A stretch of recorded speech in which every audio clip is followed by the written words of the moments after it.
शर्मा जी आए, थोड़ा सा चर्चा हो गई थी शर्मा जी के पहले, ये ब्रह्म कौन है, क्या है, कैसे समझना। देखिए, उपनिषदों की भाषा में क्या होता है कि एक स्थिति आती है कि प्रज्ञानम ब्रह्म, तो उसके पहले जो शिष्य चाहे जो साधक जो मनन करता है, उपनिषदों में उसके बहुत उदाहरण है। वहाँ अन्न भी ब्रह्म है, प्राण भी ब्रह्म है, जैसे हम लोग बात करते करते आकाश भी ब्रह्म है, ब्रह्मवत आकाशवत। तो बात ये है कि साधक के मनन में संशय रहता है, इसीलिए वो गुरु के पास वापस आता है कि मैंने समझ लिया है कि अन्न ब्रह्म है, मैंने समझ लिया है कि आकाश ब्रह्म है, मैंने समझ लिया कि जल ब्रह्म है। अथर्वोपनिषद गणेश में तमेव प्रत्यक्षम ब्रह्म, दुर्गा में वहां पर भी एक श्लोक में आता है कि ब्रह्म जैसी ब्रह्म ही हो, पर ब्रह्म स्वरूपिणी, पर ब्रह्म स्वरूपिणी। तो ये तो जो साधक की जो अवस्था होती है, ये आत्मज्ञान होने के पहले की अवस्था है। लेकिन आत्मज्ञान होने की अवस्था में भी जब वो सीधे रास्ते में आता, जब संशय कम से कम हो जाते हैं, तब फिर वो प्रज्ञानम ब्रह्म, अयम आत्मानम ब्रह्म, तत्त्वमसि और अहम ब्रह्मास्मि के रास्ते पे आता है। लेकिन चूंकि हम लोग बहुत से उपनिषद पढ़ रहे हैं, ब्रह्म सूत्र भी पढ़ा, योग वशिष्ठ भी पढ़ा, तो ये प्रकृति में जो भी चीज आपके अनुभव में आ रही है, चाहे इंद्रियों से आ रही हो, चाहे बुद्धि से परोक्ष रूप से ही आ रही हो, प्रत्यक्ष नहीं है, प्रत्यक्ष तो इंद्रिया है, लेकिन आपकी बुद्धि परोक्ष को भी अनुभव करती है। ये सब मिथ्या है, सब मिथ्या है। यहाँ तक कि ये अनुभव करने वाले जो अंग हैं, हमारे करण है, इंद्रियां भी और बुद्धि भी, ये सब जड़ है।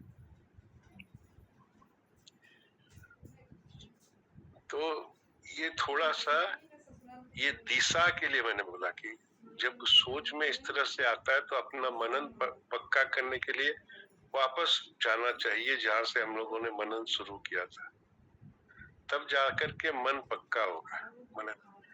और हरे राम जी भी थे, बहुत अच्छा बोले थे, मंथन। देखिए, वैदिक जो अनुशासन है ना, मंथन तो आपका होता ही है, मन मथता है, लेकिन ज्यादा जरूरी मनन है। मतलब आपका जो श्रवण हुआ, जो वाक्य सुना आपने गुरुमुख से, चाहे जो यदि आपने कुछ पढ़ा है, तो उसको एज इट इज पहले पक्का करने का प्रयास करिए, मन में पक्का करने का प्रयास करिए। तब आपको पता चलेगा आपके संशय कहाँ कहाँ आ रहे हैं। तब आप किसी से आग्रह पूर्वक आप उससे पता करने की चेष्टा करोगे। तो थोड़ा सा ये, चूंकि हम लोग ये जो सत्य का अन्वेषण में दिशा सही रहनी चाहिए, दिशा, ये सब दिशा निर्देशक है। ये जितने शब्द आते हैं, यहाँ तक कि प्रणव में जो, वो भी दिशा निर्देशक है। बाद में तो अमात्रा है, म तक तो वो सब दिशा निर्देशक है। लेकिन उसके बाद जब अमात्रा में हम लोग जब पहुंचेंगे, तब आपको फिर अनुभव आने शुरू करेंगे, जिसको फिर वही शून्य वृत्ति, तुरीयावस्था और ये सब घूम के आएगा। हरिओम। हाँ शर्मा जी।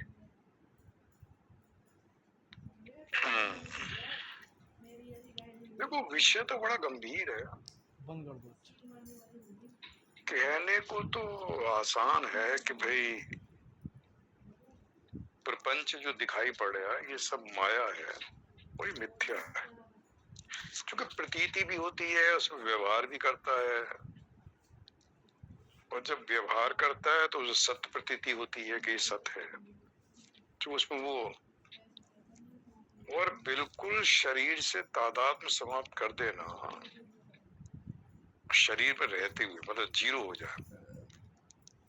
ज्ञान तो होता है कि मैं ये नहीं हूं, लेकिन प्रभाव बिल्कुल ना पड़े, ये थोड़ा सा। भगवान शिव का जो सती ने अपने शरीर को समाप्त कर दिया यज्ञ अग्नि में, तो भगवान शिव के विषय में जब पढ़ते हैं शिव पुराण,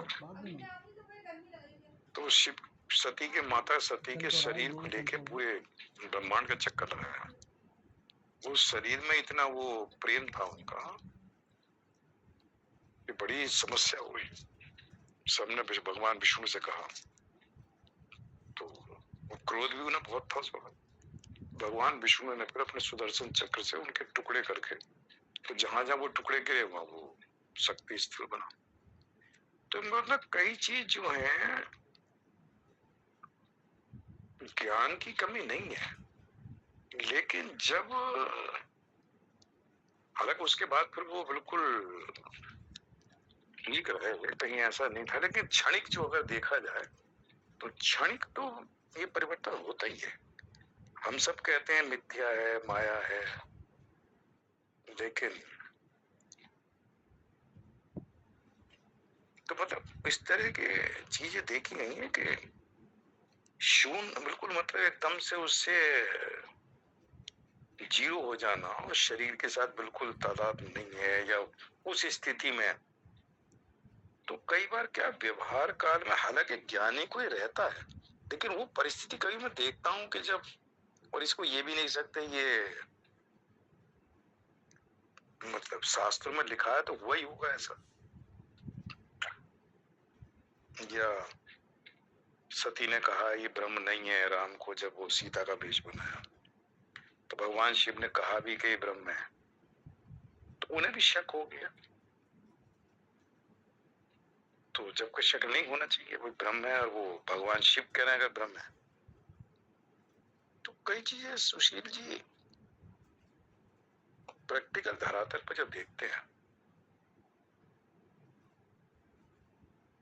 और उस परिस्थिति से जल्दी निकल जाए, तो मनुष्य जन्म में देखा जाए तो ये बड़ा बड़ा विलक्षण है। ऐसा नहीं है कि जहां तक हम सब लोग पहुंचे भी हैं ना, वो भी उसे कम आंकन नहीं चाहिए कि मतलब यहाँ तक पहुंचने में भी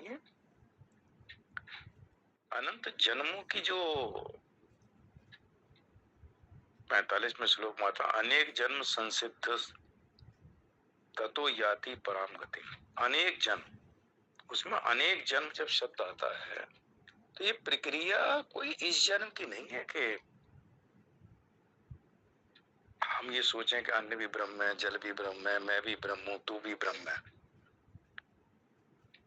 जान तो जाता है, ज्ञान तो होता है, लेकिन यहाँ तक पहुंचने कितने उसने, वो लिखते हैं इसके बाद उसमें कि कई बार वो नरक में गया होगा तो पापों से मुक्त हुआ, कई बार स्वर्ग में गए होंगे हम लोग तो पुण्य से मुक्त हुए, तो पुण्य से शुद्धि हुई, पुण्य समाप्त हुए, पाप समाप्त हुए, अनेक योनियों में जन्म लिए, तो उन योनि में जो हमने अशुभ कर्म करे वो समाप्त हुए, वो हमने भोगे।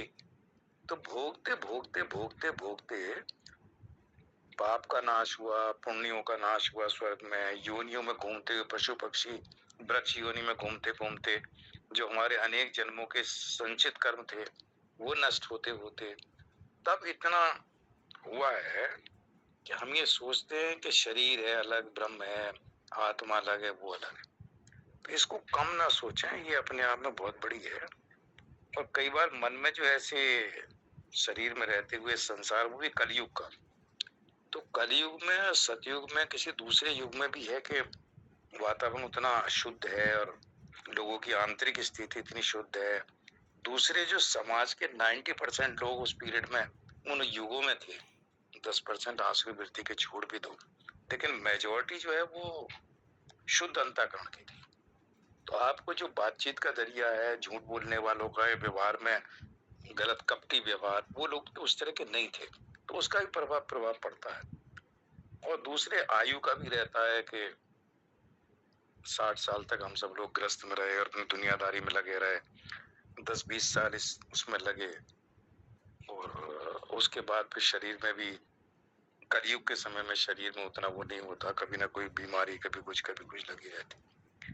तो इसको कम ना सोच के सोचा जाए कि हम जहाँ हैं बहुत ही उच्चतम अवस्था और ईश्वर का बड़ा अनुग्रह है कि हम वहां तक उस बात को समझते हैं। लेकिन इसका बार बार मनन करते रहने से, बार बार इसको अनुभव में लाते रहने से, ये जो हमारे अंदर इससे संस्कार का संग्रह हो रहा है, तो जो अशुभ वासनाएं इससे नष्ट हो रही हैं और शुभ संस्कार संचित हो रहा है, तो उससे अंतःकरण शुद्ध होता है। तो अंतःकरण होता है संशुद्धि किल्बिष, जो 45 माया कि किल्बिष मतलब जो पाप हैं, तो संशुद्धि उनकी पापों की निवृत्ति हो रही है। तो ये जो संस्कार हैं भगवान की प्राप्ति के लिए जो भी हम करते हैं, ये पुण्य दे के नष्ट नहीं होता इसका। जैसे संसार में रहते हुए जो हम पुण्य कर्म करते हैं, वो फल दे के नष्ट होता है, चाहे भले स्वर्ग मिल जाए या जो भी मिल जाएगा। संसार के जो हम कार्य करते हैं पुण्य काम संसार के, तो उनमें कोई भी पुण्य करा, धर्मशाला बनवाई या कुछ भी जो भी पुण्य कर्म करे, वो फल दे के नष्ट होते हैं। इस जन्म में नहीं, अगले जन्म में फल देगा। लेकिन भगवत प्राप्ति के लिए जो हमने स्वाध्याय किया, मनन किया, चिंतन किया, भगवत गीता का है, उपनिषद में ब्रह्म का है, तो वो फल देकर नष्ट नहीं होता, वो भगवत प्राप्ति के रास्ते में आगे बढ़ाता चला जाता। मतलब उसका ऐसा नहीं हमने वो पुण्य कर्म किया, पुण्य नहीं है वो। भगवत प्राप्ति के लिए जो भी हम ये साधन करते हैं, वो साधन भगवत प्राप्ति की भगवान की प्राप्ति कराने के लिए हर कदम उसके पास, उसके नजदीक होते चले जा रहा है, मतलब उसकी नजदीकता पहुंच रही है। और हो सकता है मृत्यु के समय वो स्मरण में रहे तो काम खत्म हो जाए, ना हुआ तो जहां तक पहुंच चुके हैं उतने कदम की यात्रा हमारी पूरी हो चुकी है। तो ऐसा नहीं है इसका पुण्य का फल मिला, इससे स्वर्ग नहीं मिलेगा, इससे कोई वैसी चीज नहीं मिलेगी। ये भगवत प्राप्ति के लिए जो हम साधन करते हैं, वो साधन नष्ट नहीं होते। जो भगवान जो सत है, तो वो साधन भी सत है, और सत का तीनों कालों में विनाश नहीं होता। तो सत हमेशा सत ही रहता, मतलब वो उसके आगे बढ़ता है। तो अनेक जन्म संस्कृति के अंतःकरण शुद्ध होने के बाद ऐसे मन में विचार आना, ऐसे विचारों का अच्छा लगना, ऐसे विचारों को सुनना, तो ये अपने आप का मतलब है कि हमारे अंतःकरण की शुद्धि है। तब हमें ये चीजें अच्छी लगती है। ब्रह्म क्या है, आत्मा क्या है, आत्म तत्व क्या है, मैं कौन हूँ, शरीर क्या है, प्रकृति क्या है। तो ये चीजें, इसको कभी भी ये ना सोचें कि भगवान की बड़ी असीम अनुकंपा है कि कलयुग के जैसे समय में हम यहाँ तक पहुंचे हैं। और जो यहाँ तक ब्रह्म की बात है, अन्न ब्रह्म है, तो वो कहता है कि अन्न भी चूंकि भगवान से उत्पन्न हुआ है। जब सृष्टि हुई है और भगवान ने मनुष्य बनाया है, पहले घोड़ा बनाया, गाय बनाई, फिर तीसरे नंबर मनुष्य बना, उससे पहले वनस्पति बन गई, अन्न बन गया। मनुष्य बनने से पहले भगवान का अगर सीक्वेंस देखो, जो भागवत में ब्रह्मा जी द्वारा 10 सृष्टि का वर्णन आया है, तो मनुष्य भी पहले अविद्या को भी भगवान ने छठे नंबर पर उत्पन्न किया है, छठी सृष्टि। 7 में वो वनस्पति, 8 में पशु पक्षी, 9 में मनुष्य, और 10वीं सृष्टि में यक्ष, दान, देवता, ये जो ऊपर के मनुष्य के ऊपर, ये 10वीं सृष्टि है। तो 10 सृष्टि की रचना, तो छठी में अविद्या है, तो अविद्या भी एक सृष्टि की रचना की है। तो उस अविद्या को के द्वारा जो हम इस संसार में भटक रहे हैं, जो हमारे जन्म मृत्यु का कारण बना हुआ, वो अविद्या है। और वो भी एक ब्रह्मा जी की सृष्टि की रचना में छठे नंबर पर है अविद्या। उसके बाद हम लोगों की सृष्टि हुई है। तो इस वनस्पति और ये जो औषधि हैं, पेड़ पौधे और लताएं, तो इसमें भी हम घूमे। 7वीं सृष्टि, 8वीं पशु पक्षी जन्म, और फिर 9 में मनुष्य, पुरुष स्त्री, 10वें में फिर। तो मेरा मतलब इस सब क्रम से निकलते निकलते यहाँ तक पहुंचे हैं।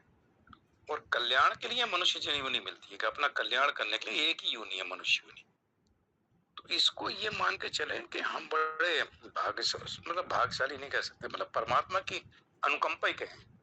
अपना कोई प्रयास ना सोचें, नहीं तो अभिमान आता है, या किसी की वो ना सोचें, ये सोचें परमात्मा की असीम अनुकंपा है, उसने हमें इस तरह का थोड़ा सा चिंतन मनन और इतना कुछ दिया जिसको हम ये समझ पाते हैं। तो मेरा मतलब है कि अन्न को ब्रह्म समझना, ये समझना, तो ये वही कहता है कि ये इनकी ये कोई अलग से नहीं है, सब द्वैत भाव जो है दूसरा, मैं और अन्न या मैं और जल, तो कहता नहीं, सब ब्रह्म भाव से जब देखते हैं तो ब्रह्म के अलावा दूसरा कुछ दिखाई नहीं पड़ता, वो ब्रह्म भाव में ही रहता, मतलब ब्रह्म चिंतन कर। अन्न भी ब्रह्म है, जल भी ब्रह्म है, तो उसे हर चीज लगती है कि ब्रह्म के अलावा दूसरी एक सत्ता नहीं है, बाकी जो है सब मिथ्या है, द्वैत है ही नहीं, मतलब प्रपंच है ही नहीं। तो उदाहरण सबसे बढ़िया देते हैं श्री रस्सी का, कि रस्सी के ऊपर जो सर्प है वो सर्प है ही नहीं तीनों कालों में। मतलब संसार की जो प्रतीति हो रही है उस तरह से होती है जैसे रस्सी के ऊपर सर्प की प्रतीति हो रही, तो सर्प है नहीं। भाई सर्प हो तो उसकी निवृत्ति हो, जो भी बात हो रही थी कि अगर सर्प होता तो उसकी निवृत्ति होती, तो कहते हैं सर्प तो है ही नहीं। तो ये जो माया के द्वारा ये जब संसार की प्रतीति होती है तो ये कह रहे हैं ये सत्य नहीं है, ये खाली प्रतीति है।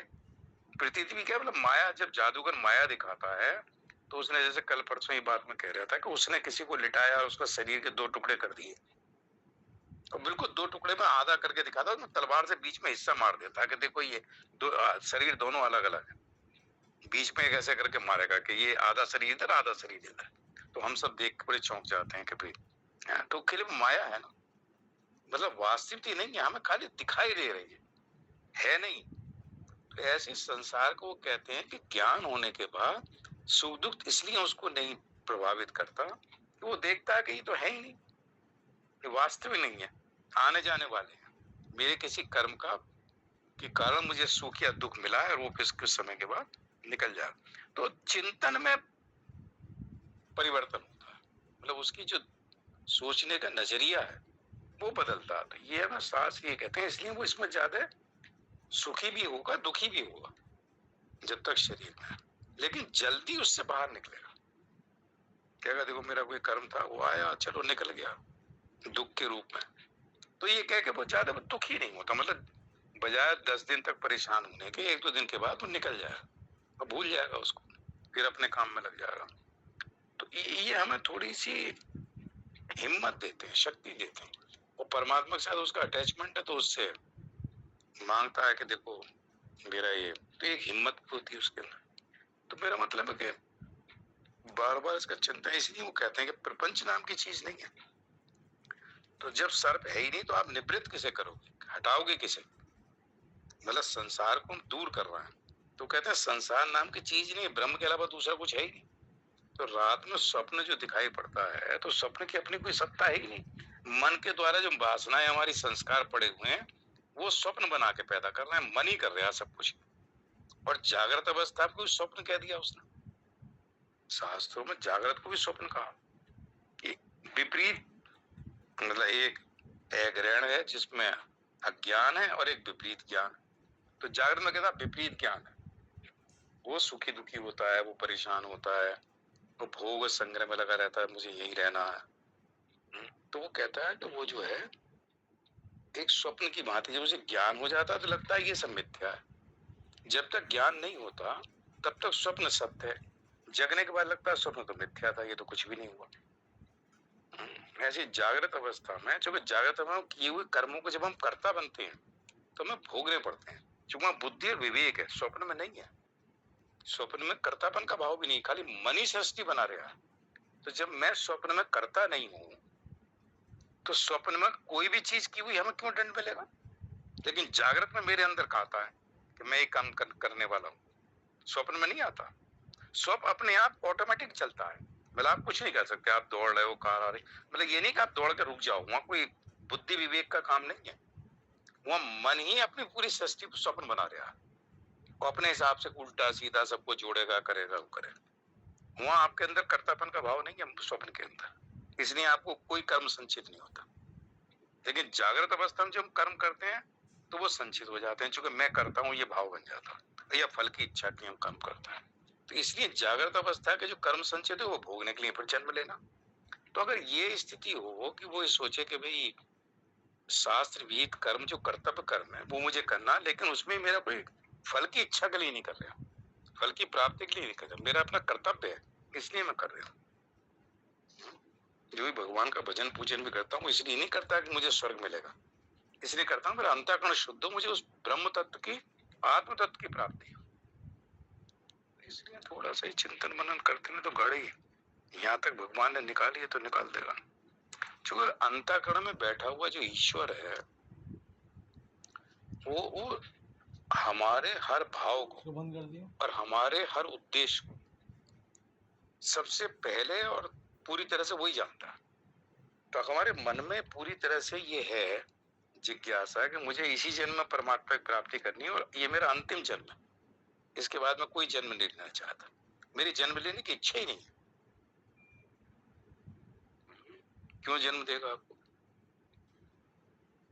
तो इसलिए थोड़ा सा, और इस भाव की संशुद्धि भगवान कहते हैं कि देखो ये ना स्वर्ग जाना चाहता, ना संसार में रहना चाहता, ना कोई जन्म लेना चाहता, इसके अंदर इच्छा ही नहीं है।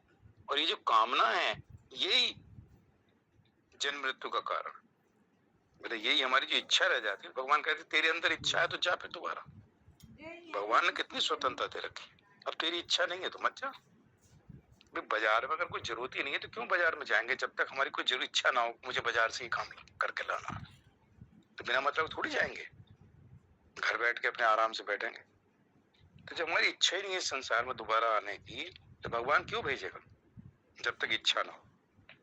तो इच्छाओं को अपना संसार में किसी चीज में आसक्त होना, कहीं फंसना, किसी विषय में बहुत ज्यादा लगे रहना, तो ये चीजें थोड़ी सी ये साधना का पार्ट है कि हम कहाँ कितने फंस रहे हैं।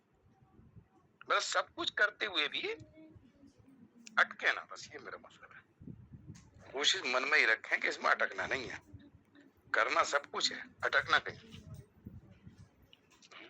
ओम पूर्णमदः पूर्णमिदं पूर्णात् पूर्णमुदच्यते पूर्णस्य पूर्णमादाय पूर्णमेवावशिष्यते। ओम शांति। श्री कृष्ण हरि ओम तत्सत्। जय श्री कृष्ण। हाँ सुश्रुत।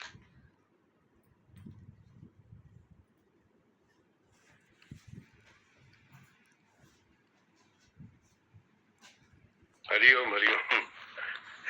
चलिए, मनन की जरूरत है जो बोला आपने।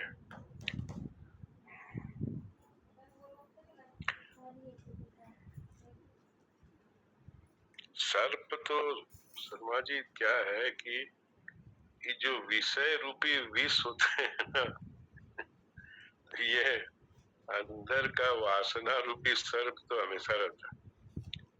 क्या करें आप, जानते हुए भी, क्योंकि अनुभव में तो यही आते हैं। तो वो तो गीता में दूसरे अध्याय में बोल दिया था, अध्याय तो विषयानुपुंस है। विषयों का ध्यान करते ही समस्या शुरू हो जाती है। तो इंद्रियां तो अनुभव लाती है, लेकिन मन जहां तक वो दूर रखना चाहिए, तो ये सर्प, फिर सर्प से मुक्ति रहेगी।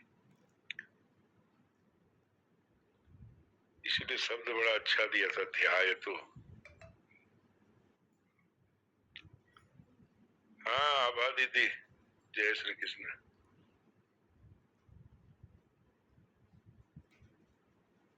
इसीलिए है ना कि विषयों का ध्यान करने की जगह रोज थोड़ी देर अपने स्वरूप का ध्यान करें कि मेरा वास्तविक स्वरूप क्या है, मैं हूं कौन। इस पे 10-5 मिनट रोज चिंतन करें, ताकि वो चिंतन करते करते हमारे स्वयं के अंदर इतना दृढ़ता से बैठ जाए कि वो भाव ना निकल पाए। जैसे हम एक दिन करा, फिर सोचते ठीक है, अगले दिन संसार में फंस गए। तो हम हर दिन कुछ समय के लिए अपने स्वरूप के विषय में चिंतन मनन, मैं हूं कौन, मेरा वास्तविक स्वरूप क्या है, क्या मैं शरीर हूँ, मैं क्या हूँ, मैं कौन हूँ, कहाँ से आया, मुझे कहाँ जाना है, क्या मैं बार बार आता जाता रहूंगा, क्या मैं बार बार इसी तरह से घूमता रहूंगा।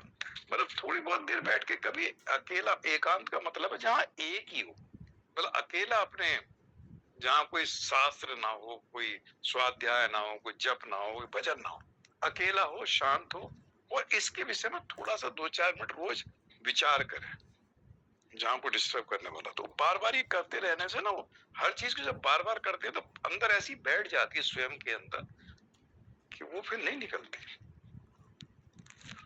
उसी के लिए बोला है शर्मा जी, उसी के लिए बोला है। वो बोलते हैं ना कि जो बैरागी भी होता है अपनी इंद्रियों को कछुए के जैसे समेट भी लेता है, तो बोलते हैं रस नहीं जाता है। हाँ, रस नहीं जाता, अंदर में रस रहता है ना, इसीलिए बोलते हैं वो रसवर्जम रसोप्यस्य परम दृष्टा निवर्तते। मतलब पहले परम का ध्यान करोगे, तब जा करके अपनी आत्मा का ध्यान करो, चाहे ब्रह्म का ध्यान करो, जो भी इष्ट का ध्यान करो शुरुआत में। बात है ध्यान किसका कर रहे हो?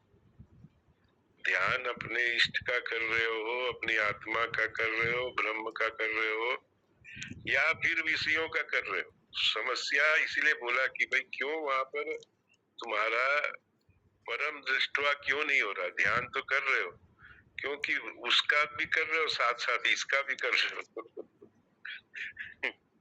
तो ये तो जरूरी है, ये तो एक्चुअल में बोला ही उसी के लिए, बोला ही उसी के लिए है कि जो इस रास्ते में है उसका नहीं होता है। जो जो आदमी पड़ा हुआ है विषयों में, उसके लिए क्या बोलेगा? उसके लिए नहीं है।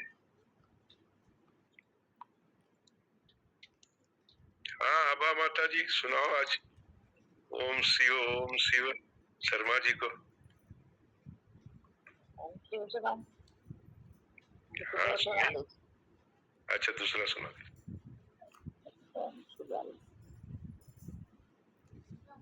ओम शिव वाला तो आपने अच्छा गाया था, मैंने तो अपनी राग बना दी हमने तो।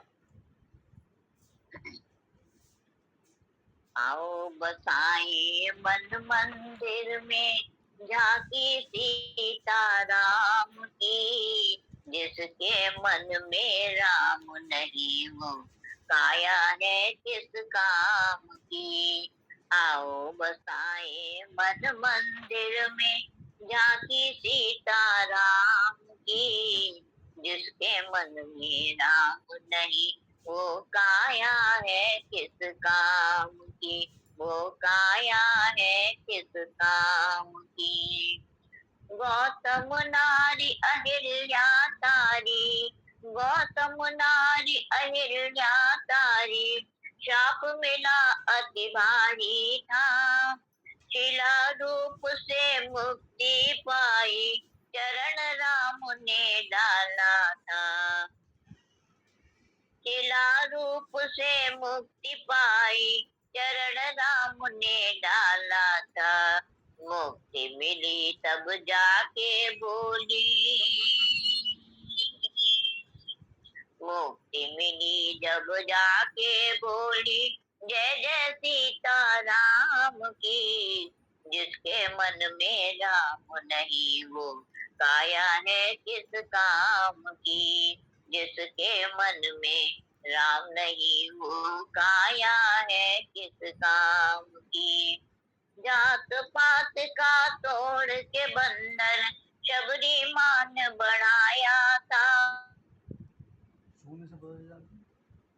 के बंधन शबरी मान बढ़ाया था। हंस हंस खाते बेर प्रेम से राम ने ये बतलाया था, हंस हंस खाते बेर प्रेम से राम ने ये बतलाया था। प्रेम भाव का भूखा हूँ मैं, प्रेम भाव का भूखा हूँ मैं, चाह नहीं किसी काम की। जिसके मन में राम नहीं वो काया है किस काम की, वो काया है किस काम की। सागर में लिख राम नाम नल नील ने पत्थर तैराए, सागर में लिख राम नाम नल नील ने पत्थर तैराए। इसी नाम से हनुमान जी, इसी नाम से हनुमान जी सीता जी की सुधिलाए, इसी नाम से हनुमान जी सीता जी की सुधिलाए। भक्त विभीषण के मन में तब, भक्त विभीषण के मन में तब ज्योति जगी श्री राम की, जिसके मन में राम नहीं वो काया है किस काम की, जिसके मन में राम नहीं वो काया है किस काम की। आओ बसाए मन मंदिर में, आओ बसाए मन मंदिर में झांकी सीता राम की, जिसके मन में राम नहीं वो काया है किस काम की, वो काया है किस काम की। भोले बनकर मेरे प्रभु ने भक्तों का दुख टारा था, भोले बनकर मेरे प्रभु ने भक्तों का दुख टारा था। अवतार धर श्री राम ने दुष्टों को संहारा था, अवतार धर श्री राम ने दुष्टों को संहारा था। भक्त प्रभु की महिमा गाए, भक्त प्रभु की महिमा गाए, जय हो सीता राम की, जिसके मन में राम नहीं वो काया है किस काम की, जिसके मन में राम नहीं वो काया है किस काम की। आओ बसाए मन मंदिर में,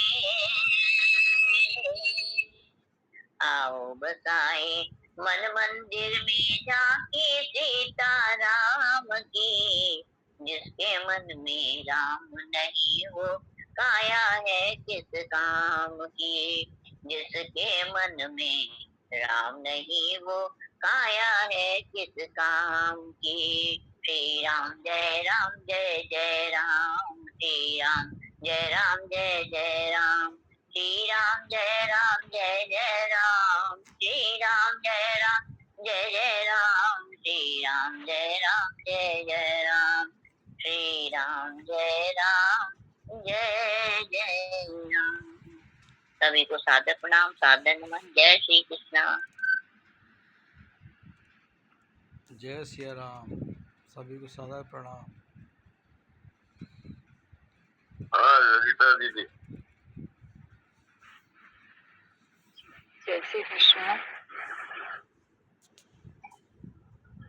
तुम तो बैठे रहे मेरे दिल में सदा, ढूंढ ले तुमको बाहर भटकता रहा। तुम तो मौजूद हो मेरी हर सांस में, ढूंढ ले तुमको दर दर भटकता रहा। तुम तो बैठे रहे मेरे दिल में सदा, तुम तो अंदर हृदय में लुभाते रहे, मैं तो माया लुभाए रहा। तेरे मोह रतिया हृदय में बस, मैं वृथा दुनिया में मन लगाए रहा। तुम तो बैठे रहे मेरे दिल में सदा, ढूंढ ले तुमको बाहर भटकता रहा। जिसने जैसा कहा वैसा करता रहा, कल्पनाओं में खुद को लगाए रहा। मेरे अंदर मुझे तुम बुलाते रहे, मान्यताओं में खुद को बसाए राम। तुम तो बैठे रहे मेरे दिल में सदा, ढूंढ ले तुमको बाहर भटकता रहा। क्षीण काया हुए मंदिर दुर्बल हुआ, किंतु मन को मैं चंचल बनाए रहा। हाथ में डोर ले तुम नचाते रहे, मैं पतंग बन के इसको ले खाता रहा। तुम तो बैठे रहे मेरे दिल में सदा, ढूंढ ले तुमको बाहर भटकता रहा। अब तो मौका है तेरे दिल पे आता रहूं, तेरा सत्य दिल नहीं पाता रहूं। ज्ञान की ज्योति दिल में जगाता रहूं, धन्य जीवन में अपना बनाता रहूं। तो बैठे रहे मेरे दिल में सदा, ढूंढ ले तुमको बाहर भटकता रहा।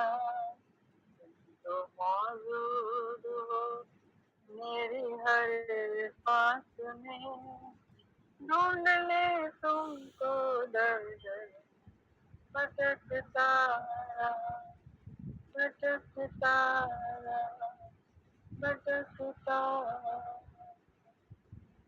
शिवाजी बिहारी लाल की जय, जय जय श्री राम।